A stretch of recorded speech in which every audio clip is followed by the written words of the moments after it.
Hello hi అండి. ఈరోజు ముఖ్యమైన విషయం చెప్తాను. ఏంటంటే ఒక ఊర్లో ఒక జాలర్ ఉన్నాడండి. జాలర్ అంటే తెలుసు కదా, చేపలు పట్టే అతను. అతనికి ఒక పక్షి దొరుకుతుందండి. ఆ పక్షి దొరికితే అతను ఏం చేశాడంటే ఆ పక్షికి మెడకు ఒక రింగ్ వేస్తాడనమాట. పక్షి మెడకు రింగ్ వేసి దాన్ని నీళ్ళలోకి వదులుతాడు. నీళ్ళలో వదిలినప్పుడు ఏం చేస్తుంది, ఆ పక్షి చేపలను పట్టుకొని తింటుంటుంది కదా, ఆ రింగు వల్ల ఏంటంటే పాపము పెద్ద చేపల్ని అది పట్టుకోగలదు కానీ మింగలేదనమాట. ఆ రింగ్ అడ్డం వస్తుంది దానికి గొంతుకు.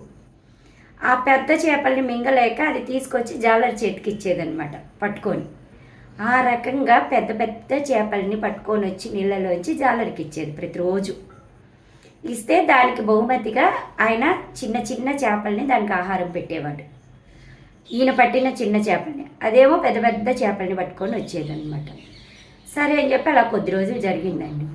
జాలరికి దుర్బుద్ధి పుట్టి ఏం చేశాడు, దీనికి రోజు ఎలాగైనా నాకు పెద్ద చేపలు తెచ్చేస్తుంది, దీనికి ఎందుకు నేను మంచి చేపల్ని చిన్నవి ఇవ్వాలి అని చెప్పి చిన్న చేపల ఎముకలు, చిన్న చేపల వేస్టు, అంటే పనికి రానివన్నీ వేసేవాడు అనమాట దానికి. ఇంకా ఇది 1-2 రోజులు గమనించింది ఆ పక్షి.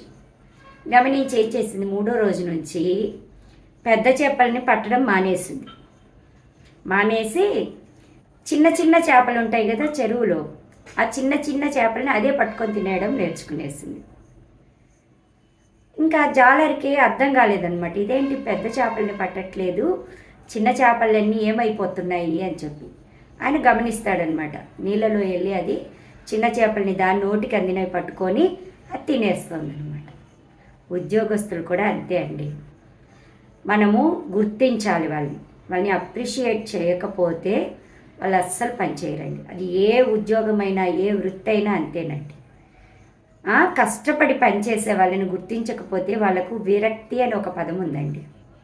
అది వచ్చిందంటే నువ్వేం చేసినా వాళ్ళు పని చేయరండి. చేతనైన వాళ్ళు కూడా చేయరండి. అంటే పని వచ్చిన వాళ్ళు కూడా బతికిస్తారండి. వీళ్ళకి ఎందుకు చేయాలి అనిపిస్తుంది. మనకు తగిన ప్రతిఫలం లేనప్పుడు మనం ఎందుకు చేయాలి అనిపిస్తుంది. అందులో తప్పుందా అండి? లేదు. ఎంతవరకు చేసుకోవాలో అంతవరకు చేసుకొని బయటకు వచ్చేస్తారు. నేను ఒక పదం రెగ్యులర్గా వాడుతుంటానండి మా ఫ్రెండ్స్ దగ్గర. రూపాయికి ఎక్కడ పోయినా 16 అనాలేనండి. రూపాయి వాల్యూ ఎక్కడ పోయినా రూపాయే. అలాగే ఎక్కడ పోయినా మన టాలెంట్ మన టాలెంటేనండి. ఎక్కడ పోయినా మన అవకాశమే. అవకాశం అనేది మేనేజర్కే కాదు, ఉద్యోగస్తులకు కూడా ఉంటుందండి. అవునా? కాబట్టి దేన్ని ఎలా వాడుకోవాలో అలాగే వాడుకోవాలండి. విరక్తి వచ్చిందంటే నువ్వేం చేసినా ఆ పని జరగదు. దానివల్ల ఎవరికి నష్టమో వాళ్ళకే నష్టం వస్తుంది. అది అర్థమైందా? కాబట్టి ఏ బంధమైనా, ఏ ఉద్యోగమైనా, ఏ రిలేషన్ అయినా విరక్తి కలిగేంత వరకు తెచ్చుకోకూడదండి.